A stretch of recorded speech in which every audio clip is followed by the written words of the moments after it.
The 4 propellers are each 4 meters in diameter and weigh just 5 kilograms, pulling solar impulse through the air at up to 49 knots or 90 kilometers per hour. A teeter system is technology normally found in wind turbines, so it took some lateral thinking from the engineers to apply it to solar impulse. The system adjusts the pitch of the blades to the movement of the air, reducing the effects of wind gusts or persistent side wind, also making the propellers more efficient. Construction of the propeller is more or less similar to the rest of the airplane. We have a foam core inside of a carbon structure, and like the rest of the airplane, it's built out of carbon fiber. During the first flight, we realized that we have a lot of vibrations on the airframe.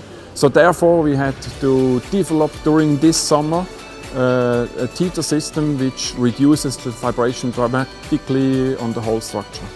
The maximum propeller speed is 525 revolutions per minute, but the plane normally operates at much lower speeds, taking off at 420 RPM and climbing at 340 RPM.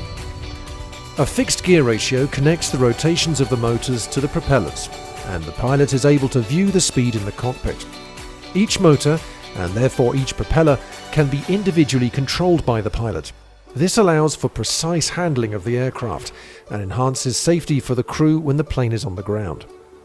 Basically, there are 2 situations with the propeller. The first one is when the engine is turned off. Here we can have windmilling, so the propeller turns freely with the wind, and this is a danger because it does not prevent. You cannot know if it's going to start. So we always kept this area clear.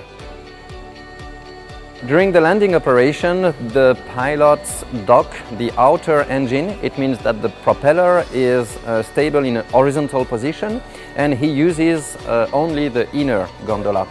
And because the handling masts are just under the outer propeller, there's no risk for the ground crew.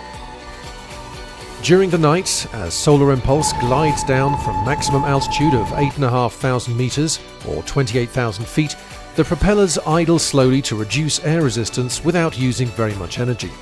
As the aircraft levels out, the pilot powers up the motors so that the propellers can pull solar impulse towards the dawn through the denser air.